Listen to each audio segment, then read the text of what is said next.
Halo, perkenalkan nama saya Anda. Di sini saya akan menjawab UTS dalam mata kuliah Enterprise Resource Planning. Yang pertama, jelaskan manfaat dan kekurangan ERP. Manfaat ERP yang pertama ada menyederhanakan proses bisnis. Yang kedua, meningkatkan efisiensi. Lalu biaya manajemen dan biaya operasional berkurang. Yang keempat ada bisnis dan akurasi data terintegrasi dengan baik. Lalu sebagai pendukung pengambilan keputusan, produktivitas dan efisiensi meningkat. Lalu yang terakhir ada penyempurnaan kolaborasi. Kekurangan dari ERP tersebut, pertama adanya keterbatasan pemilihan data pada perangkat lunak sistem ERP. Pada sistem ERP ini mempunyai harga yang sangat mahal. Hal ini disebabkan oleh biaya bervariasi dari ribuan dolar sebagai dengan jutaan dolar. Hal ini disebabkan oleh biaya untuk proses reengineering sangat tinggi. Lalu sistem ini akan sering terpampang sulit untuk beradaptasi dengan jalannya kerja dan untuk suatu proses pada bisnis dalam berbagai macam organisasi. Lalu pada sistem ini terlalu lengkap jika dibandingkan dengan kebutuhan untuk si pelanggan. Yang kelima ada bergantungan pada satu vendor tertentu. Hal ini disebabkan oleh sistem ERP yang telah dirancang dengan memerlukan support yang lama dari vendor yang diinstal. Yang keenam ada perekayasaan kembali pada proses suatu bisnis, menyesuaikan dengan industri yang telah diuraikan oleh sistem dapat mengakibatkan hilangnya keuntungan yang kompetitif. Lalu yang kedua ada jelaskan area SCM atau Supply Chain Management. Supply Chain Management adalah jaringan perusahaan-perusahaan yang secara bersama-sama bekerja untuk menciptakan dan menghantarkan suatu produk ke tangan pemakai akhir. Di antaranya termasuk supplier, pabrik, distributor, toko atau retail, serta perusahaan-perusahaan pendukung seperti perusahaan jasa logistik.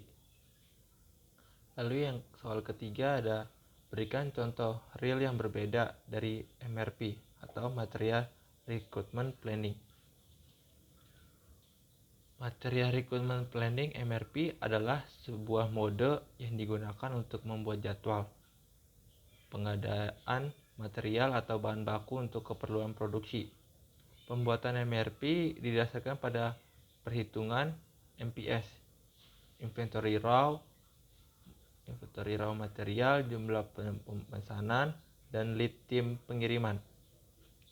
Berikut ini adalah contoh dari MPS tersebut untuk beberapa produk minuman. Dari contoh yang di atas dapat disimpulkan bahwa dalam 1 bulan kita harus pesan atau beli bahan baku sebesar 4.000 pada minggu pertama, minggu kedua, dan minggu keempat. Yang keempat, sebutkan beberapa software ERP dan berikan ulasan kelebihan dan kekurangannya. Software ERP yang pertama itu ada Oracle. Kelebihan dari Oracle, kemudahan pengelolaannya yang berbasis internet, maka Oracle melampaui banyak vendor produk ERP standar yang masih berbasis client server. Kekurangan dari Oracle tersebut memiliki harga yang tergolong sangat mahal. Hal itulah yang membuatnya jarang digunakan untuk pada proyek berskala kecil. Lalu ada JD Edwards. Kelebihannya itu mendukung dan mengakomodasi sistem yang mengintegrasikan berbagai modul-modul dari vendor berbeda yang diinginkan oleh pelanggannya, sehingga kita dapat memilih sendiri database, sistem operasi, dan hardware apa yang digunakan sehingga solusi dapat dibangun berdasarkan kebutuhan dan kemampuan perusahaan. Kekurangan dari JD Edwards ini karena sudah dibeli Oracle, maka JD Edwards bukan aplikasi open source, melainkan aplikasi komersil yang dimana setiap user yang menggunakannya harus membeli lisensinya. Lalu ada PeopleSoft. Kelebihan dari PeopleSoft yaitu dilengkapi dengan fitur-fitur integrasi layanan web untuk memudahkan berbagai lingkungan aplikasi berjalan secara mulus dan pembelian infrastruktur teknologi yang fleksibel. Kekurangan dari PeopleSoft tersebut sejumlah kecil setup sistem keamanan dan fungsi masih perlu dilakukan pada mesin klien. Lalu selanjutnya soal terakhir, soal kelima, berikan contoh real yang berbeda dari flowchart proses modeling. Proses modeling adalah cara formal untuk menggambarkan bagaimana bisnis beroperasi, mengilustrasikan aktivitas-aktivitas yang dilakukan dan bagaimana data berpindah di antara aktivitas-aktivitas. Itu ada banyak cara untuk mempresentasikan proses model. Cara yang populer adalah dengan menggunakan data flow, diagram atau bisa disebut dengan DFD.